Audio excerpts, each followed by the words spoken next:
Hey everybody, from Chattanooga, Tennessee, I'm Jay Ward. And I'm Wayne Carini, and this is Talking Classic Cars. Our guest today is going to be one of our finest friends that we have, Mr. Ken Gross. Ken is so many things. He's a great hot rodder, great friend, and he curates so many great shows all over the country for museums, for automobile events like this Chattanooga Motorcar Festival. And so, Ken, welcome. Good morning, and thanks very much. Yeah. Glad to be here. Great to have you with us. So, you curate so many great shows, but this one really is special to you. Tell us why. Well, it is because all the proceeds for this event go to CHI Memorial in Chattanooga, where they do world-class research on AIDS and stroke and Parkinson's. So that's what really got me interested in. I wasn't going to take on another car show, and Byron DeFore made a very convincing case, and I'm in. Yeah. And so, I've been here since the beginning because of you.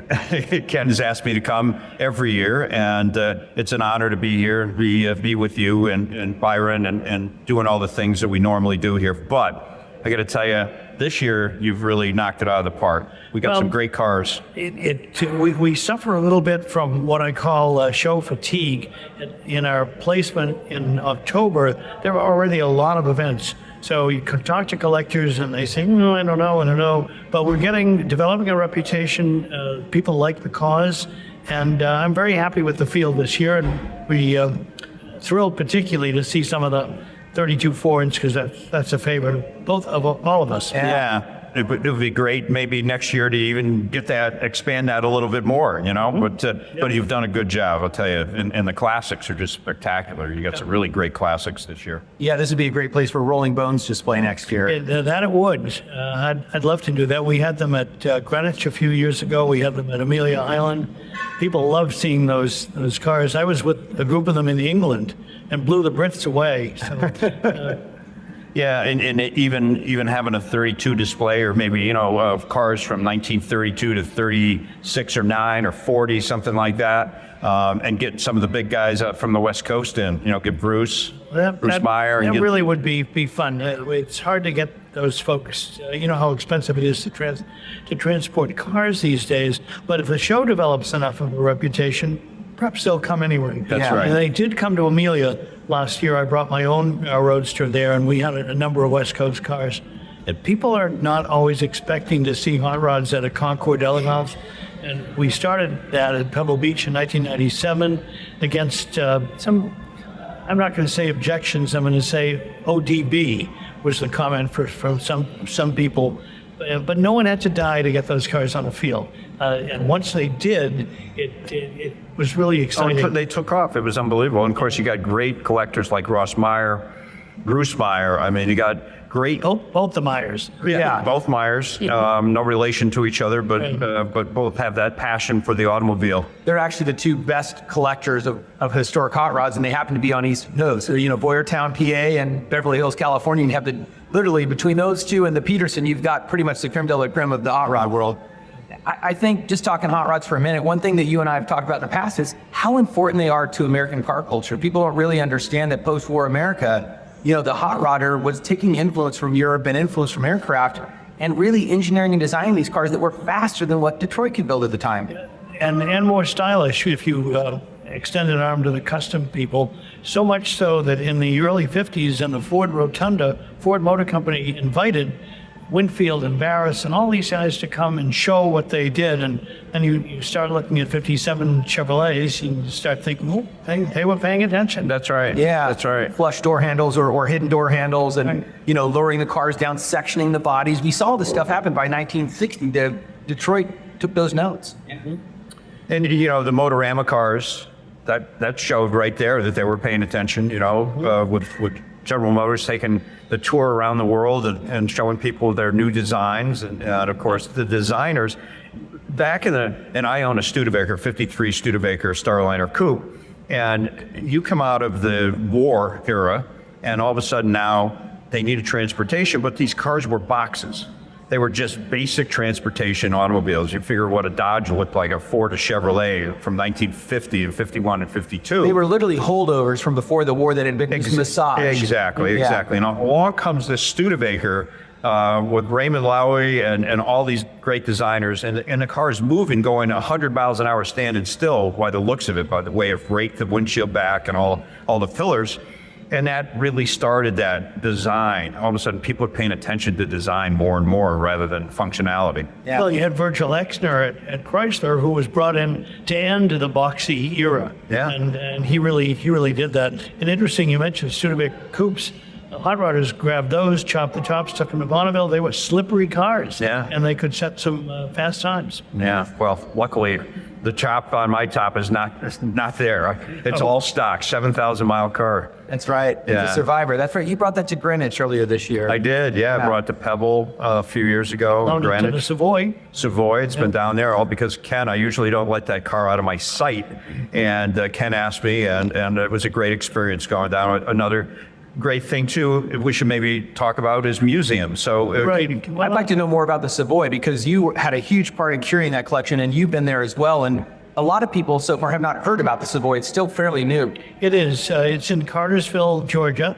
It's now almost through its second year. They've had nearly 200,000 visitors. It's part of a 4-museum chain, which include the Booth Museum of Western Art, the Telus Science Museum, a local Bartow County museum. They know museums, these guys. This is an 85,000 square foot facility, and there are 5 galleries. We change cars every 4 months, one of the gallery changes.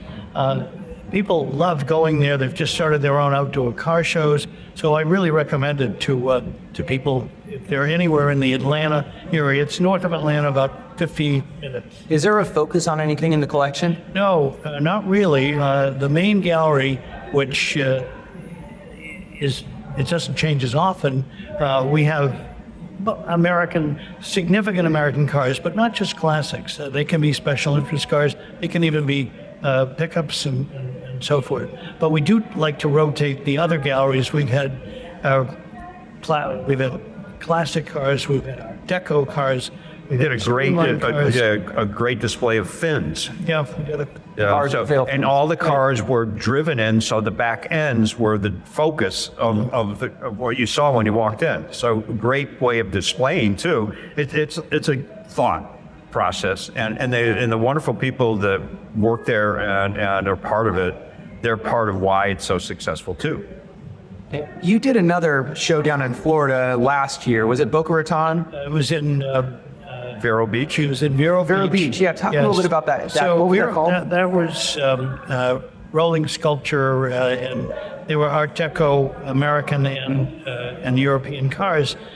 We had 22 cars and motorcycles at Vero. Population of Vero Beach is about 20,000 people in the winter. But we had 44,000 visitors in 3.5 months. They sold the catalog out in less than 2 months. So we brought twice the population of Vero in to see these cars. It's the biggest exhibit in terms of attendance they'd ever had. And they were dumbfounded that such a thing could happen. I'd love displaying cars in fine art museums because we're talking many times. I mean, sure, the car enthusiasts come, but we get a lot of people who never thought of an automobile as rolling sculpture, as art on wheels. Yeah, and that's one of the things we want our listeners to understand is that what Ken's talking about is that you go to a regular art museum, and there's beautiful art museums. What Ken's doing is displaying automobiles in that museum setting of a really high-end regular museum where paintings and sculptures are, and now there's cars involved with that, and they are pieces of sculpture. They are art. One of the fun things that you don't know, it's not always apparent, but most of these buildings were never designed to have automobiles. So we are taking doors off the museum, we're taking bumpers off cars to squeeze them into elevators.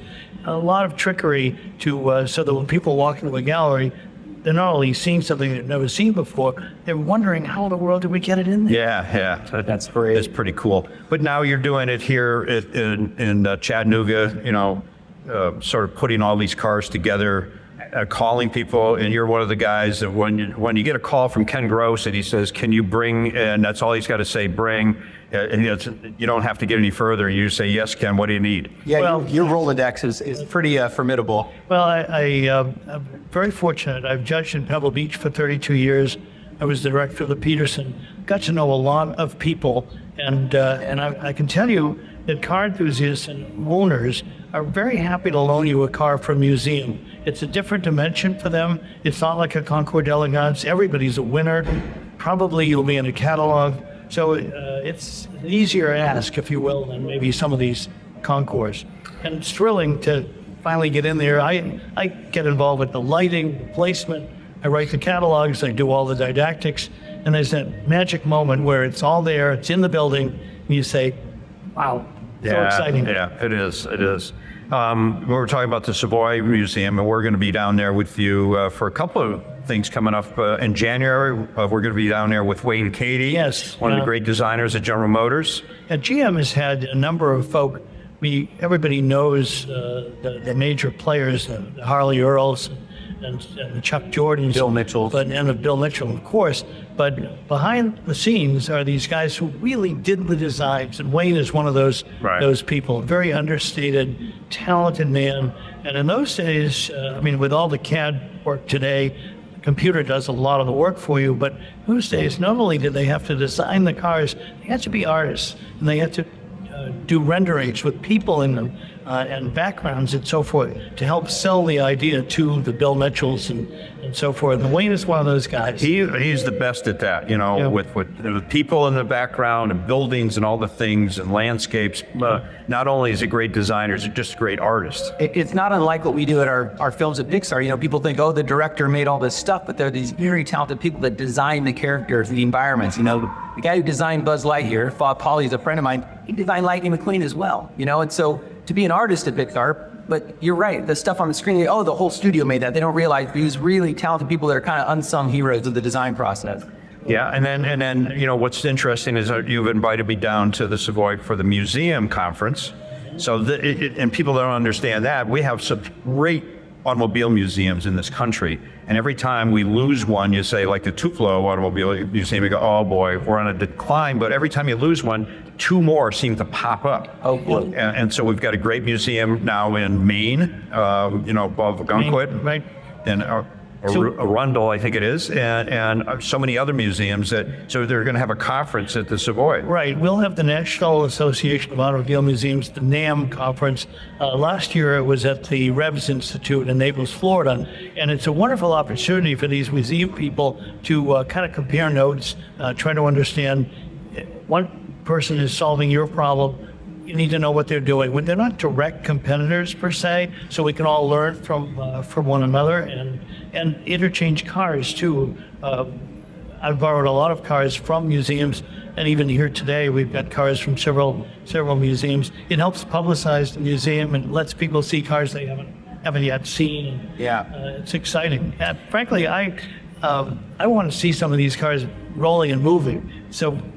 We have the Packard Predictor from the Studebaker Museum here. They haven't run it in years. I said, you can bring it if it runs. And they said, we'll get it running. So Well, I was out on to hear that and see it today. I was out on the field early this morning at about 6:30, and I walked over and I put my hand on the hood, and it was warm. Nope. So it does run. That's cool. I said to myself, I wonder if they pushed it here, but they did get it running. They promised it would run, so we'll have to see. And then we've got one other display coming up at the Savoy, movie cars. Jay's going to help us with that, and hopefully get the Lightning McQueen out of the NASCAR. That's what we're going to try and do. We're going to try and pry it out of there again. Not easy to do, but it's really great. An important thing for me, and I want to ask you about this, is how do we get a younger generation involved in the car world? Because all of us are now, adults. We're not young people anymore. Very kind. Yeah, we need to, I try to say it as diplomatically as possible, but we need a younger generation. We need people under 30 to care about what we're doing and to care about these cars. What do you think we could do better? How do you think we get more people under 30 involved and engaged in both the collecting, but also the judging and this whole automobile world? I think there's so much for it here that's exciting. Well, years ago, when my youngest son was starting to show an interest in cars, I asked Joe Oldham, who at that time was the editor of Popular Mechanics, and who had written years ago for all the Superstock magazines. And I said, you're Scott and you're Steve. become car enthusiasts? What did you do? How did you make that happen? And in his funny Brooklyn accent, he said, "Immersive, take them everywhere, take them to a show, put them in a car." And really, that's the way to do it. I think you've got to invite them to learn how to judge. And years ago, when Terry Eric was the head of Hemmings Motor News, his slogan was "Take a kid to a car show." That's right. And so that was in Hemmings all the time. That big full-page ad. That's really what you do. I mean, my first experience was my neighbor at an MGTC. I was standing, sort of gobsmacked, looking at this car, amazed that the steering wheel was on the wrong side. and Mr. Durkee said, "Get in." I said, "I can get in?" He said, "Yes." And next thing I knew, we were driving down Forest Avenue, and I was sitting behind the non-steering wheel because I was on the. You and I could drive. And for an 11-year-old kid, it was absolutely fabulous. And that's really the key. When we have so many families come to our shop and in our showroom, and we always make sure the kids get in one or two of the cars, and they go, "Really? You don't mind if they touch the car?" I said, "It's a car. Come on, touch it, feel it." I mean, we don't want you to take your, an eraser or a magic marker, draw on it, but become involved, start it up, and once you've done that, it sets a spark off, and it may not evolve right away, but one day that spark will really set the fire. Yeah. And then it's off to the races. Well, we're fortunate because we grew up in a generation, we're all different ages, but we all grew up in a generation when cars were beautiful objects. And modern cars are utilitarian, and they're great because they're reliable and fast, and they do things better than a computer can do, but they don't have that same level of fizz, a lot of them don't, unless you get into the supercars. So finding kids to get engaged and excited about classic cars, I think, is really a great thing to do as well. Well, what I've done is when my grandson was 5 years old, I asked him, I said, "What do you want from Pop-Up today more than anything in the world?" He said, "I want to go for a ride in a Pierce Arrow." So we have a 16 Pierce Arrow. So I take him for a ride. He says, "Pop-Up, I love this car. This is my favorite car that you want." And we have Ferraris and Mustangs and all these other cars. And he wanted to go for a ride in that car. So while we were out, he told me that. I said, "Well, happy birthday, Connor. It's your car." And I gave him the Pierce Arrow at age 5.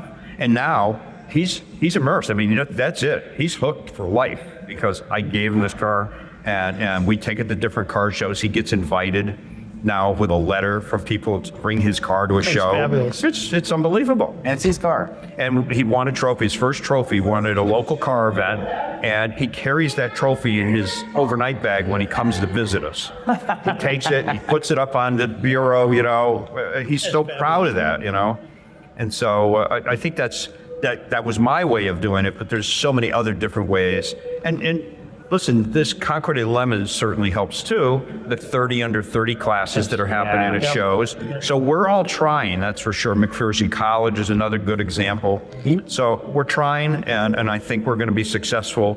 And we have to give them a chance. It wasn't like us where all of a sudden we turned 16. It was instantaneous to us because we'd been dreaming of cars all our lives. Yeah. It takes sometimes till they're 25 or 30 years old, but they'll come around. Yeah. Well, if you think about it, you've got all these listeners out there, and maybe the message is, think about some young person a boy or a girl, who might be interested in cars, and do that for them. Show them your car. Take them for a ride in your car. Take them to a car show.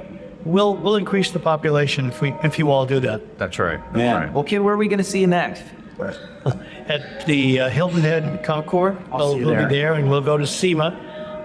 We wouldn't miss the SEMA show. Yeah, I'll see you there. Poor Trish has to go to Apex. She says that's the steak side of the business, and I get to go to SEMA, which is the sizzle.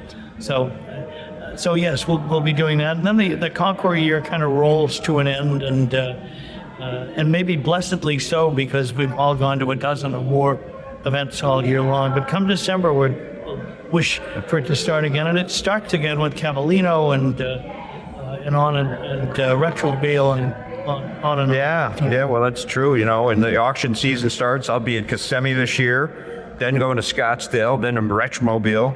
So I get between Thanksgiving and Christmas off, and then it all starts all over again. Off we go. But no complaints. No complaints at all. We love what we do. We love our friends. Love the people in the car world. That's right. That's right. Well, and the funny thing is, we're actually seeing one another more than we perhaps see even our neighbors. Yes, because of absolutely. all the events. Well, thanks, Ken, for spending a few minutes with us. It's always a pleasure to be with you and learn from your knowledge. Oh, thank you both. Yeah. See you on the road. Yep. Yep. Great.